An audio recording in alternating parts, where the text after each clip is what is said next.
B-38 airfield out here near Van Nuys, California. We look forward to being with these men and doing our regular show here, but of course nobody feels like getting up and being funny on a night like this. But we didn't want to go through with our plans and visit with these fellows because these are the same kind of boys that are flying those 11,000 planes on our big effort. What's happened during these last few hours, not one of us will ever forget. How could you forget? We sat up all night by the radio and heard the bulletins, the flashes, the voices coming across from England, the commentators, the pilots returning from their greatest of all missions, newsboys yelling in the street, and it seemed that one world was ending and a new world beginning. That history was closing one book and opening a new one. And somehow we knew it had to be a better one. You sat there and dawn began to sneak in and you thought of the hundreds of thousands of kids you'd seen in camps the past 2 or 3 years. The kids who scream and whistle when they hear a gag in a song. And now you could see all of them again in 4,000 ships on the English Channel, tumbling out thousands of planes over Normandy and the occupied coast. In countless landing barges crashing the Nazi gate and going out through to do the job that's the job of all of us. The sun came up and you sat there looking at that huge black headline, that one great black word with the exclamation point, invasion. The one word that the whole world has waited for, that all of us have worked for. We knew we'd wake up one morning and have to meet it face to face. The word in which America has invested everything these 30 long months. The efforts of millions of Americans building planes and weapons. The shipyards and the men who took the stuff across. Little kids buying war stamps and housewives straining bacon grease. Farmers working around the clock. Millions of young men sweating out in camps and fighting the battles that paved the way for the headline this morning. Now the investment is paid for this generation and all generations to come. And folks, what a wonderful thing it is that no matter the price, the reward will be greater than the sacrifice. We hope that thought will go along with the prayer tonight. The prayer of a whole nation. God bless those kids across the English Channel.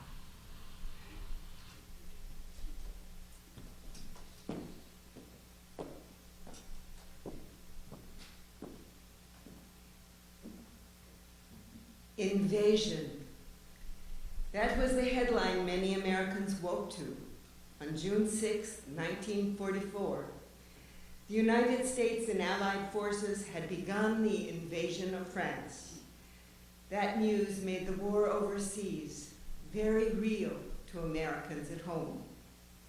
American soldiers were setting foot on German-occupied French soil to engage a formidable and determined enemy. Young American boys were fighting overseas for liberty and justice, not only for the United States, but also for France, a country that had been robbed of those rights. At home, Americans joined together in support of the troops overseas and the entire war effort.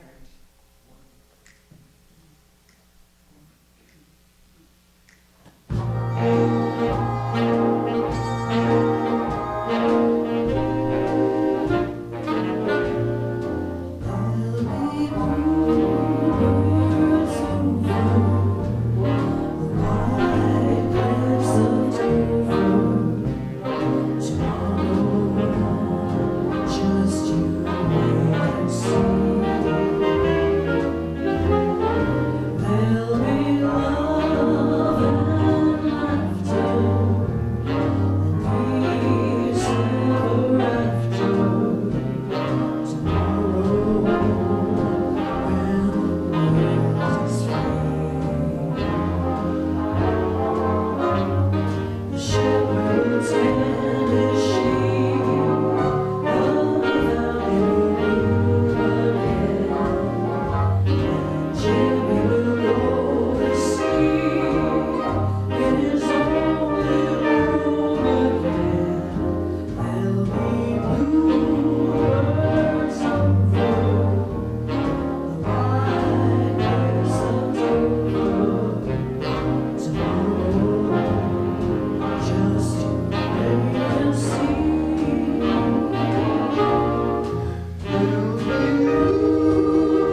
had been established in October of 1941 by President Franklin D. Roosevelt as a means to boost morale to the U.S. military personnel. The centers were established as a safe home away from home, where GIs could go for social events, movies, music, coffee, or to find a quiet place to write a letter to a loved one. After the attack on Pearl Harbor on December 7, 1941, Hitler declared war on the United States. America's involvement with the war on two fronts was undeniable.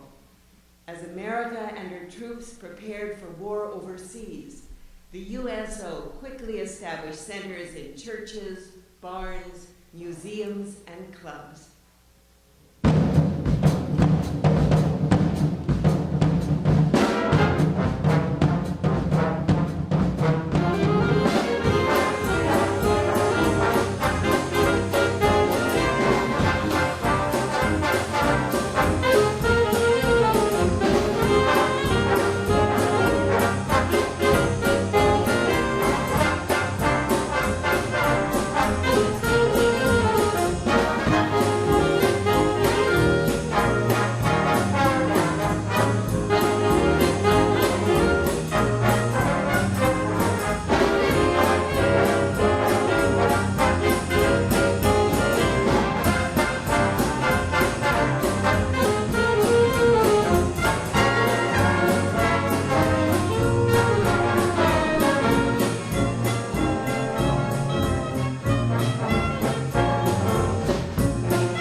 USO canteens were opened in some of the larger cities around the world, where a majority of the servicemen were stationed.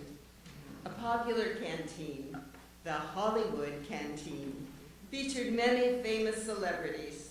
The driving force behind it consisted of talents such as Betty Davis, John Garfield, and Jules Stein. The price of admission for servicemen and women was their uniform, and everything at the canteen was free. Stars from the movies and radio added glamour, and performances ran the gamut from comedy to dance and songs. Think Red Skelton to Frank Sinatra. and always, there was the wonderful music.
The purpose of the USO was to entertain the troops and boost morale. With more and more American troops being shipped overseas, the USO had to follow. Live shows done in camps, known as camp shows, featured celebrity personalities performing songs, comedy sketches, skits, dance routines, magic tricks, and just about anything that would put a smile on the face of a GI. These shows were very popular among servicemen and women. They also meant a lot to the celebrities and performers. Comedian Bob Hope said, "Those American servicemen were the greatest audience, far and near, that us show people ever had." The names of Bob Hope and the Andrews sisters were almost synonymous with the USO. But a legion of performers entertained the troops come rain or shine, sleet or snow, in relative safety or in extreme danger. Actress Gertrude Lawrence wrote home of her arrival for a camp show. She wrote, "The tropical wind which blows constantly makes my head ache, and the unit never moves except under strict guard. The intense heat, humidity, insects, and the beginning of the rainy season add greatly to the difficulty of giving performances on open-air stages. Under these conditions, the women of the troupe got into their glad rags, swiped on their lipstick, and put on a show."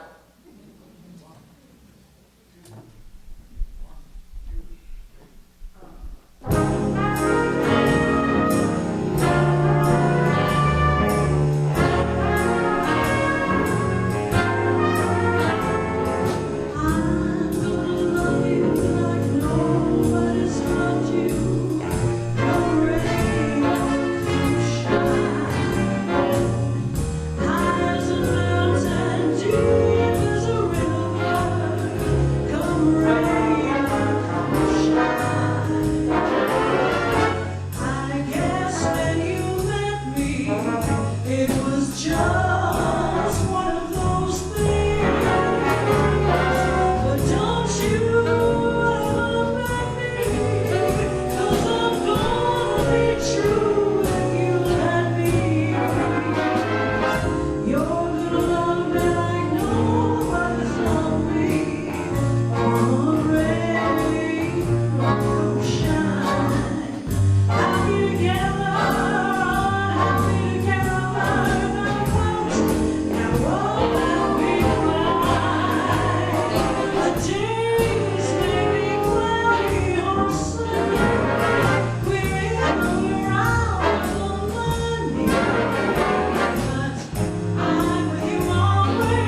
troops of General Patton's 7th Army move swiftly through western Sicily, taking town after town as they drive to join General Montgomery's British 8th Army.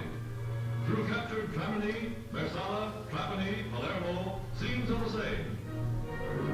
More than 50,000 Axis prisoners surrender in the first 3 weeks of the campaign. American wounded, awaiting removal to North Africa, lie shaded from the sun beneath the wings of giant air transports. Planes that carry supplies from North Africa become flying ambulances for the return trip.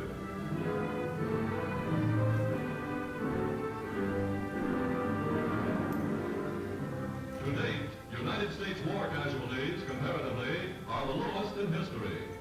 Planes like this, that rush wounded from base hospitals in the field, contribute much to that record.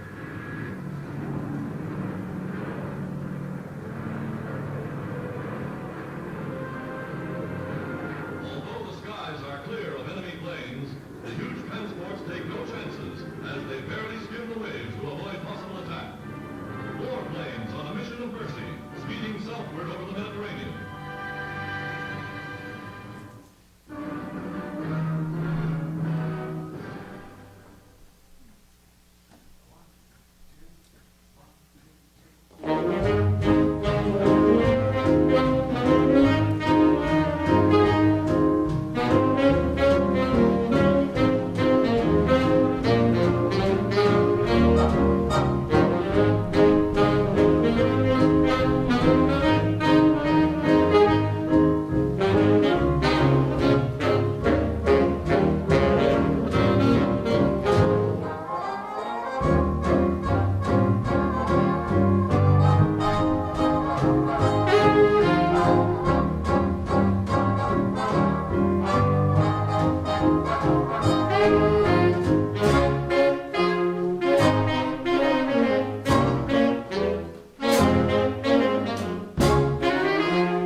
many comedians, used the camp surroundings and things relatable to GIs for his comedy.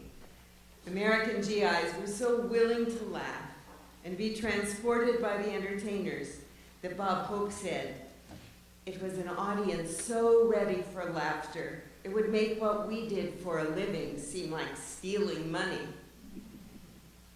More popular than even Bob Hope at times were the shows that featured female celebrities, singers, chorus girls, and pinups. As the war went on, many GIs would go long stretches of time without seeing a woman. There were instances when female entertainers being transported to or from the airstrip to their accommodations by jeep would be surrounded by GIs yelling, "My God, real women!" The conditions for these women were rugged. They performed show after show under Spartan conditions. Surrounded by men, they were devoted to keeping up appearances with limited resources. Maxine Andrews said, "Most of us had to use leg makeup because nylons were so scarce at the time. Some of us would draw lines down our legs with eyeliner so it appeared there was a seam." These women willingly did their part to help the troops and the war effort.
As it was, putting on camp shows was grueling.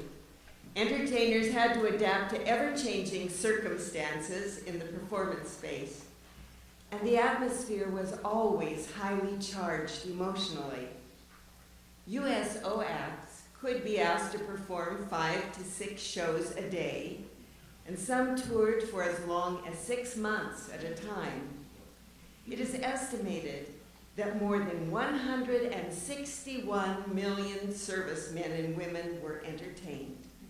More than 3 million wounded saw shows. 702 different USO troops toured the world, and 28 performers died in the course of their tours. Among these, jazz musician and composer Glenn Miller.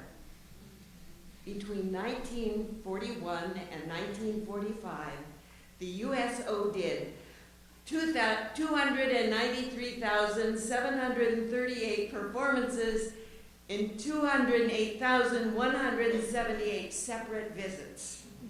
It was an amazing, truly amazing effort.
As the war continued, the USO was there, providing entertainment for the troops, and on April 30th, 1945, the Third Reich in Germany was defeated, and later on May 8th, 1945, Allies accepted the unconditional surrender of armed forces of Nazi Germany, signaling victory in Europe, or VE Day.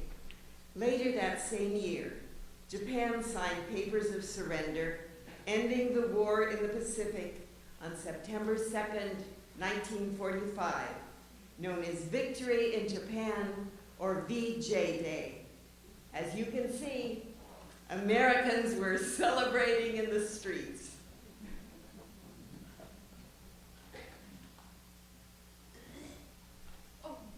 The USO continued, as I shall continue, to provide shows and entertainment to the troops until it was disbanded in 1947, partly due to the end of the war and primarily because of lack of funding.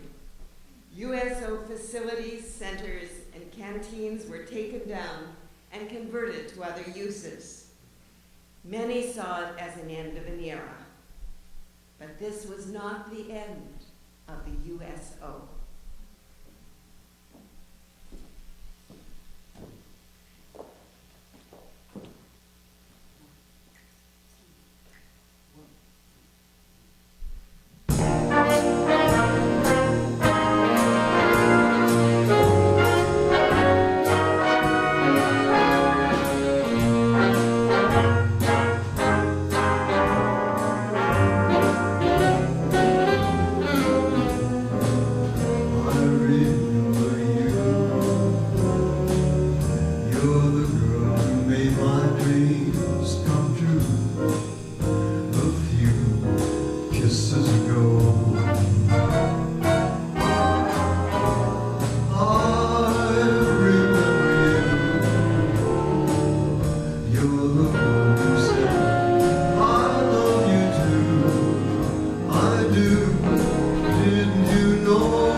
singing a song.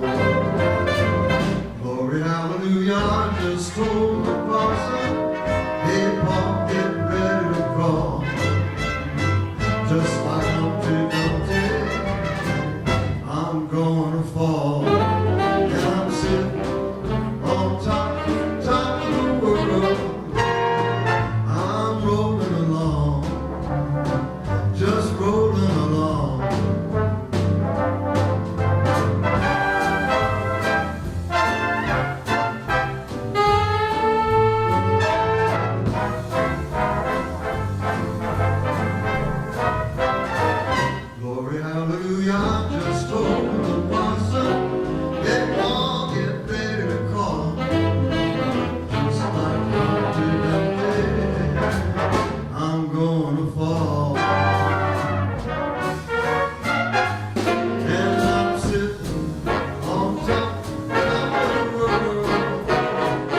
had been disbanded for only a short time when another war presented itself. June 25th, 1950, marked the start of the Korean War, and the USO was reactivated under a memorandum of understanding between President Harry S. Truman and the Department of Defense. Much like in World War II, the USO opened centers to support the troops at home and organized show tours for the troops overseas. Again, many celebrities offered their talents to entertain the troops. Among them were Danny Kaye, Mickey Rooney, Marilyn Monroe, and of course, Bob Hope. A veteran recalled a show when Danny Kaye entertained. He said, "On that cold day, there were more than 5,000 troops in the audience. They sat on the ground or up on the hillside. Danny Kaye opened the show by going to the microphone, looking at his large audience and shouting, 'Who's holding back the enemy?' The GIs roared with laughter. And just as comedy was a key element to the camp shows, so was the music.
Between 1952 and 1953, not a day went by without the USO providing services somewhere in Korea to the men and women stationed there.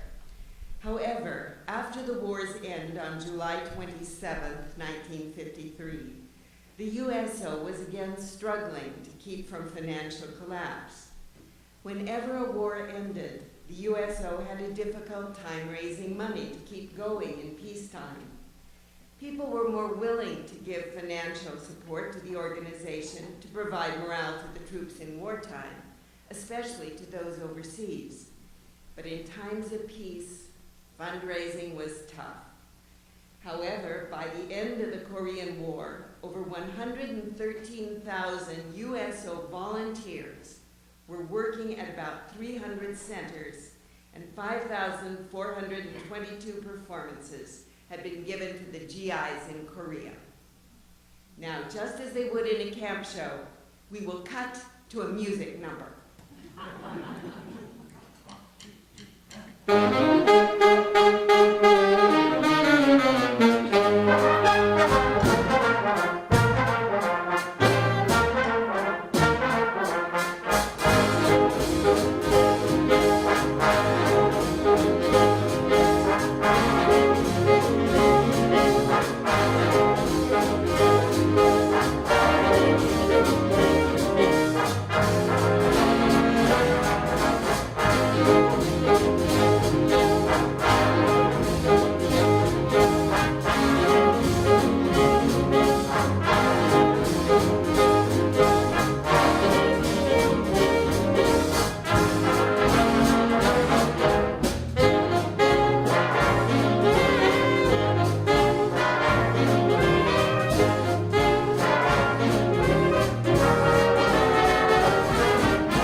When U.S. involvement was escalated in Vietnam in the 60s, a war that had been ongoing since 1955, the USO reorganized and established some larger domestic centers responsible for their own fundraising. The USO was actually in Vietnam before the first U.S. combat troops, opening the first club in Saigon in 1963. As more troops entered Vietnam in 1964, the USO opened more than a dozen clubs in country.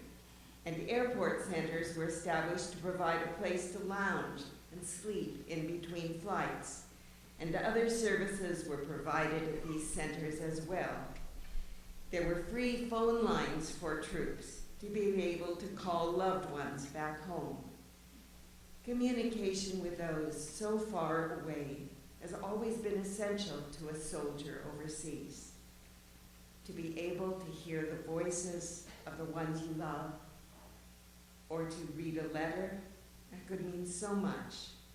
It was the only way a soldier could know what was happening at home, with friends, with family, with husband or wife. The distance could take a toll on some relationships. Don't worry about me, I'll get along.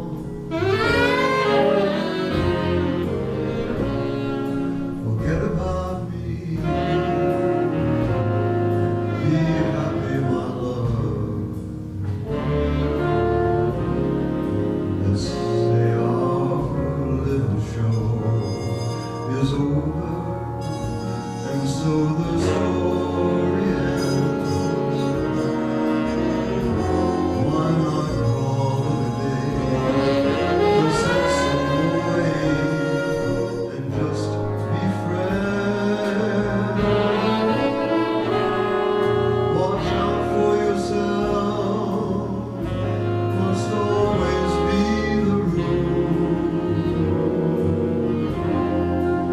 Give your heart and your love to whomever you love. Don't be a fool. Honey, why stop to cling to some fading thing that used to be? If you can't forget, don't you worry about me.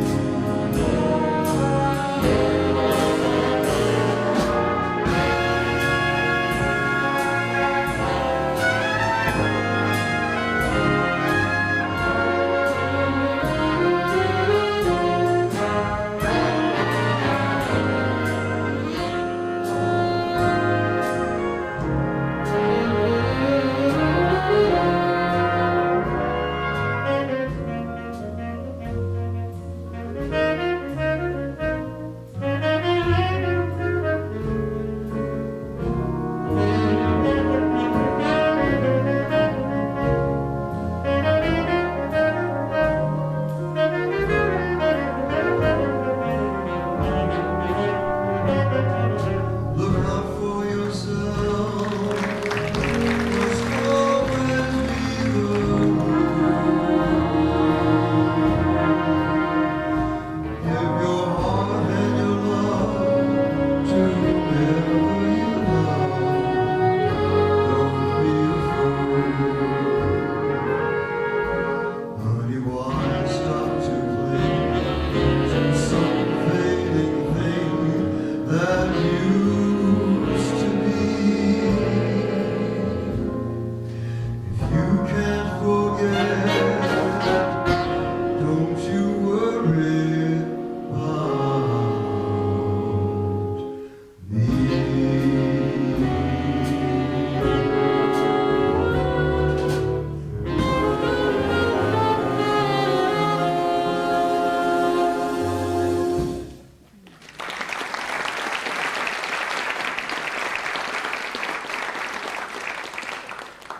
Entertainers again answered the call of duty to support troops and headed to Vietnam or U.S. military bases here at home.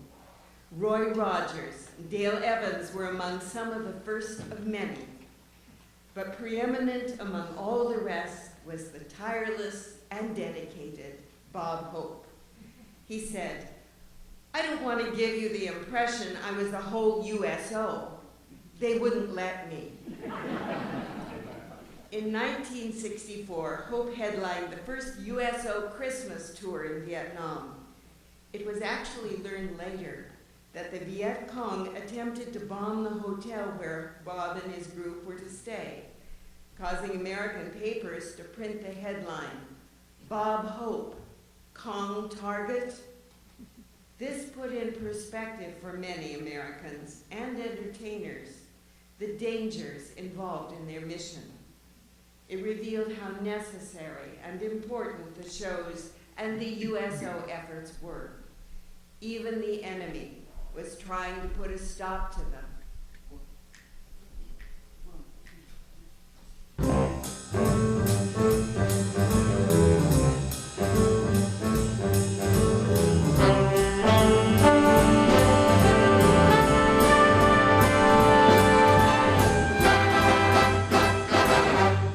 I've got you under my skin.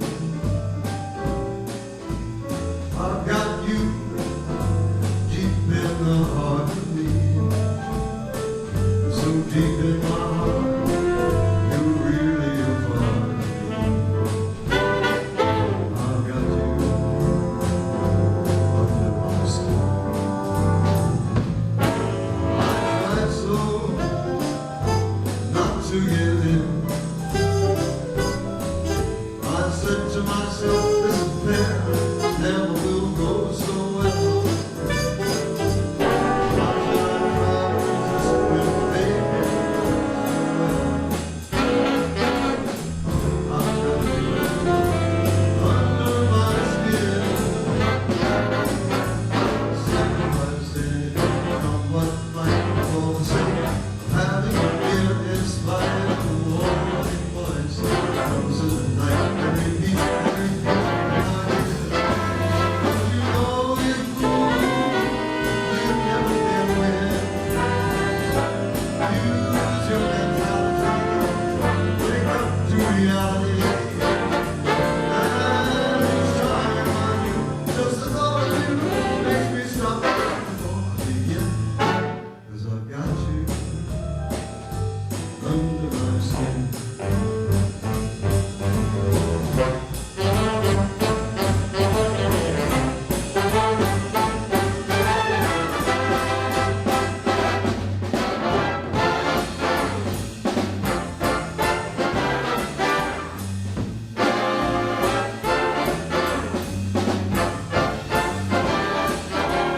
Don't you know you fool, you never can win. Use your mentality, step up, wake up to reality. And each time I do, just the thought of you makes me stop before I begin. 'Cause I've got you under my skin. And I like you under my skin. And I want you under my skin.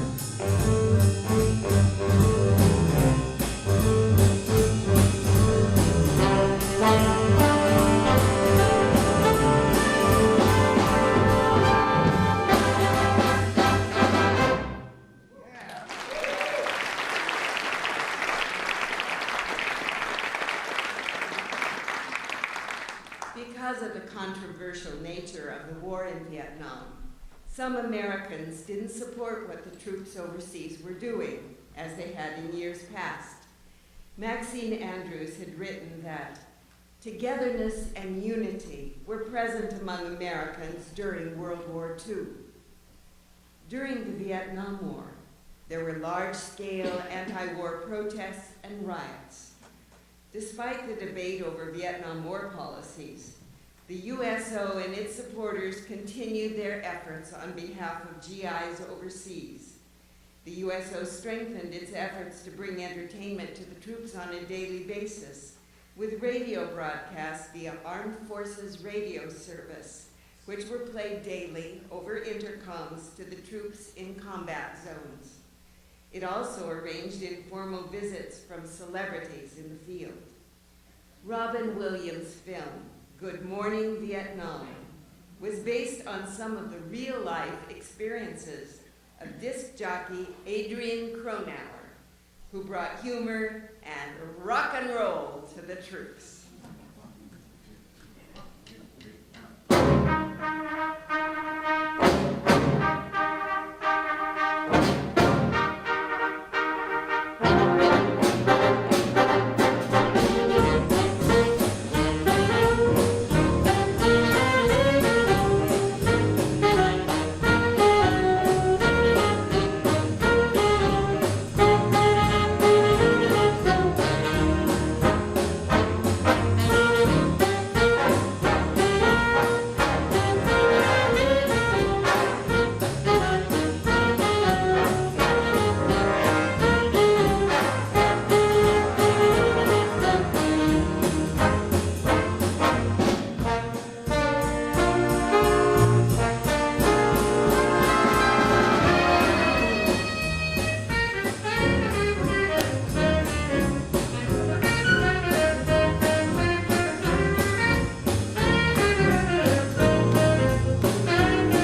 1970s, the USO underwent many changes.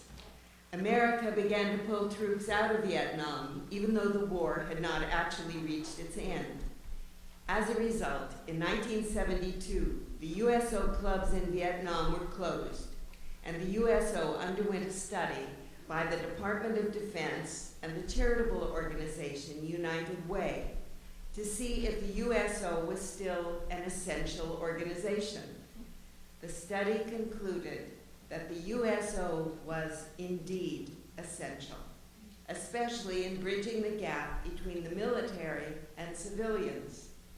As a result of this study, more centers were opened abroad, and to help with the financial difficulties, the USO began a shift to an all-volunteer force.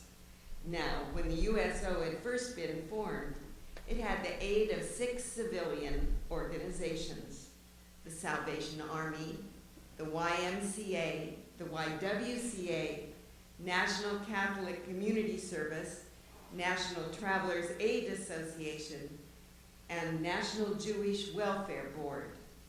When the USO moved its headquarters in 1977 to Washington, D.C., the 6 original groups severed their connection, and in 1979, the USO was given a federal charter by Congress.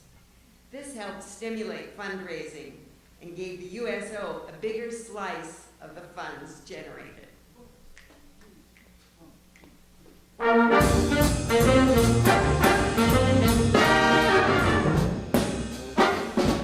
don't believe in fretting and grieving. Why mess around and stray? I never was strut out, 2-step strut out. Give me the simple life. Some find it pleasant, dining on pheasant. Those things roll off my knife. Certain meat, tomatoes, and mashed potatoes. I'll take a simple life. Cottage small is all I'm after. Not one that's spacious and wide. A house that brings me joy and laughter. But don't see love inside. You take the high road, I'll take the low road. Free from the care and strife.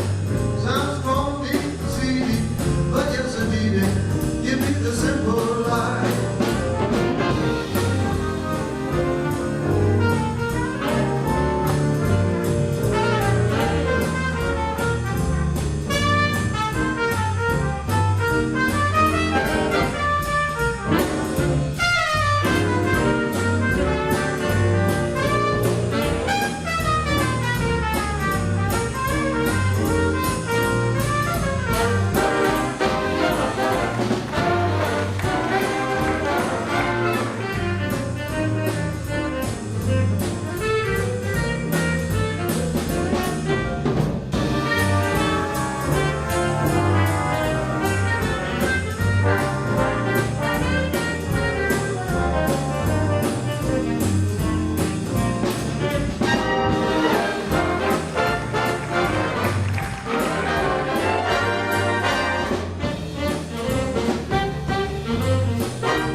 In the 1980s, the USO suffered several blows.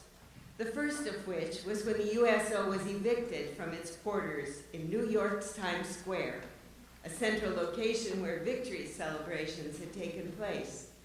This forced the USO to find a new location of operation. even working out of a hotel room for a period of time.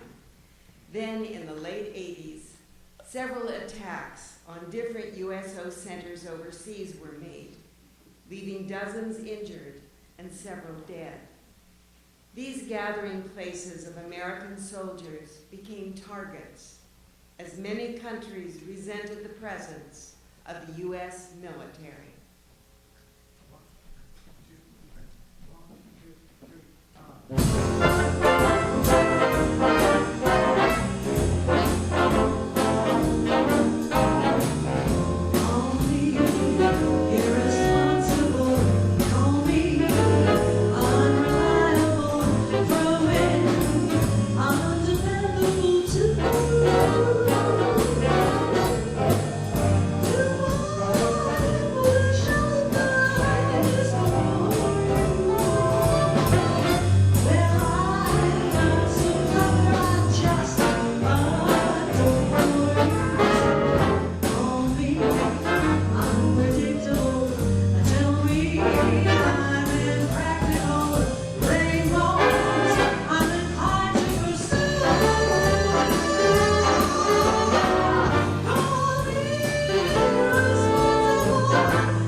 Many celebrities continued to entertain in the 80s, and even a cable network began broadcasting USO tours, giving the USO new publicity.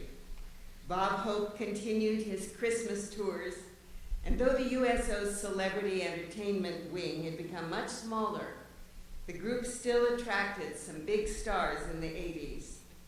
The USO was also successful in bringing aboard country music stars, including Loretta Lynn, Randy Travis, and the mother-daughter duo, the Judds.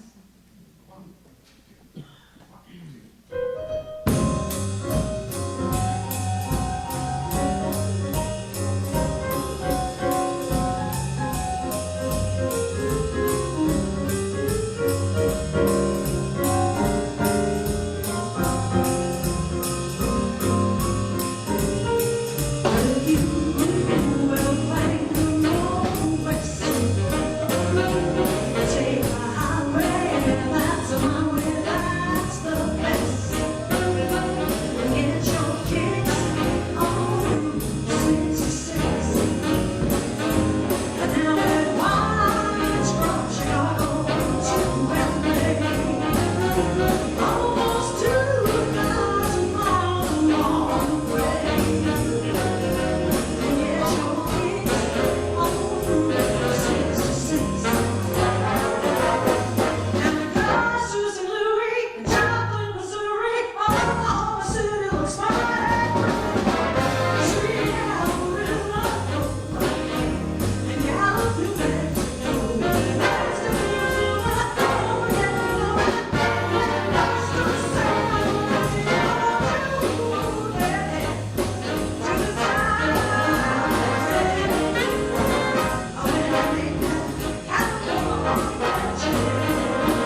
faced with another conflict, the Persian Gulf War.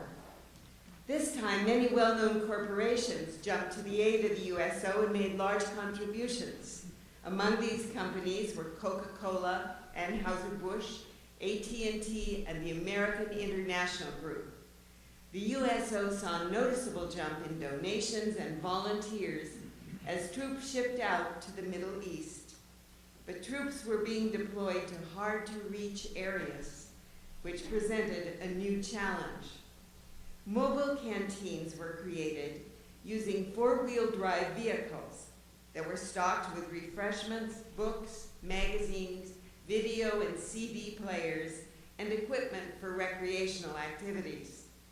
When the troops returned home in 1991, the USO sponsored a Yellow Ribbon Summer, which included several special events to benefit soldiers and their families. Yellow ribbons remain a symbol of support for the troops. The USO made an effort to bring in more Black artists to these events and even did a series of rhythm and blues tours.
think this is a good time to share a few stories about the USO that we've collected from people in the area.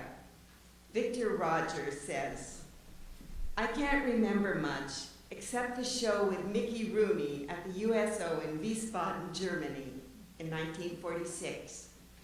I was 20 and in the US Army 333rd Engineers Regiment. And after the show, I went backstage and actually bumped into Mr. Rooney. Big thrill for me at the time."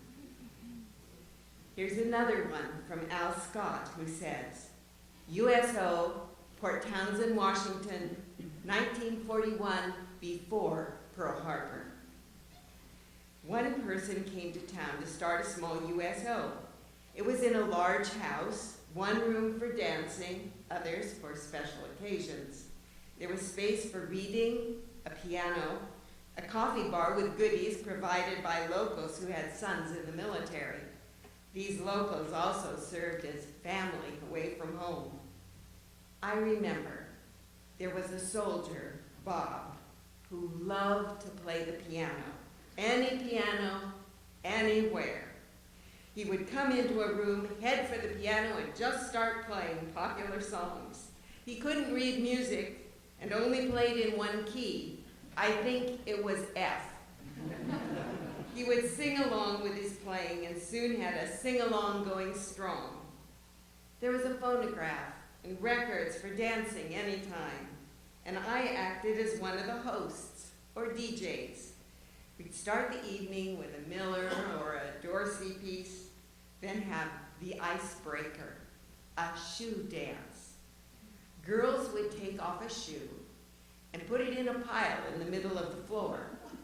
They would then take one side of the room and boys on the other, and at the word go, the boys would choose a shoe, find the owner, and ask for a dance. In one case I know of, this dance led to marriage. Marianne Mason said, "My late husband, Chuck Mason, played in the Army band and was involved with the USO when he was on ADAC. The USO was important to the men because there were no women on the island."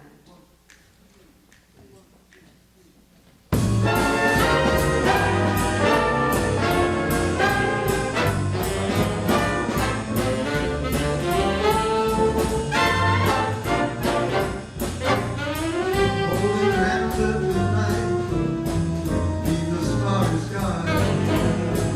Nice world if you can get it, and you can get it if you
The USO continues to answer the call in times of conflict.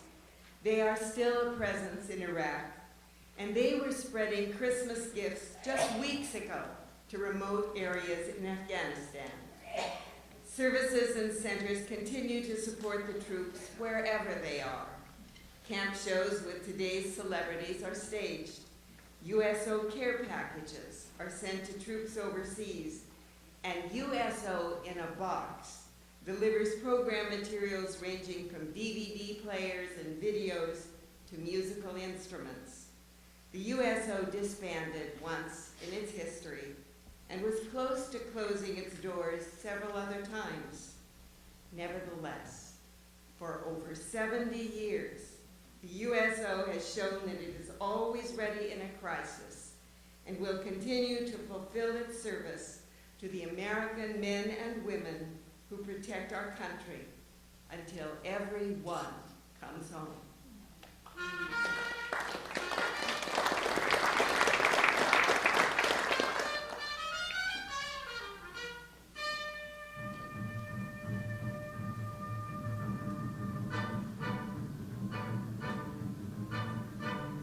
He was a famous trumpet man from on Chicago way. He had a boogie style that no one else could play. He was a tough man at his craft. But then his number came up and he was gone with the draft. He's in the army now, a blowing reveille. He's the boogie woogie bugle boy of Company B. They made him blow a bugle for his Uncle Sam. It really brought him down because he couldn't jam. The captain seemed to understand. Because the next day the cat went out and drafted the band. And now the company jumps when he plays reveille. He's the boogie woogie bugle boy of Company B. A toot, a toot, a toot, a toot, he blows it into the bar. In boogie rhythm, he can't blow a note unless the bass and guitar is playing with them. He makes a company jump when he plays reveille. He's the boogie woogie bugle boy of Company B. He was a boogie woogie bugle boy of Company B. And when he plays boogie woogie bugle, he was busy as a blues thing. And when he plays, he makes a company jump into the bar. He's a boogie woogie bugle boy of Company B.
here and overseas, active and retired, alive and deceased, and to all those through the years who have volunteered their services to entertain and bring a home away from home to the boys and girls in the military throughout the years.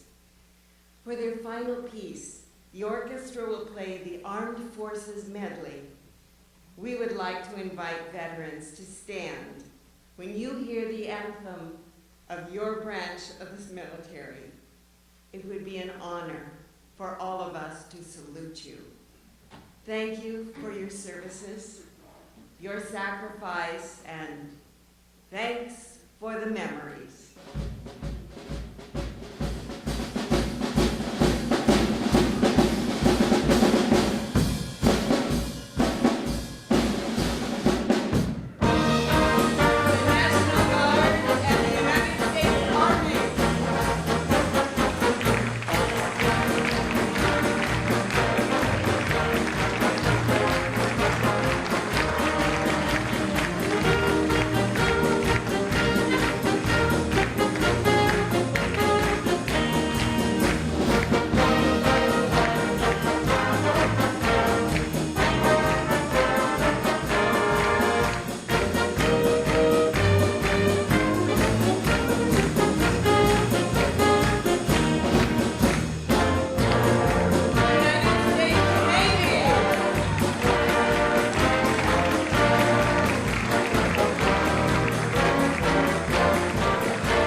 Thank you so much for coming.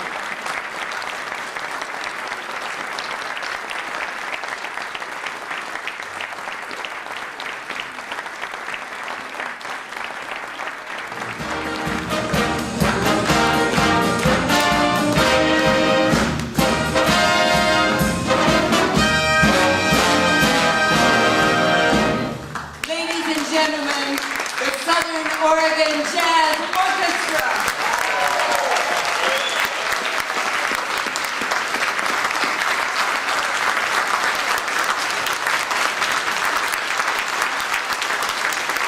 I'm Shirley Patton. Thank you so much for coming.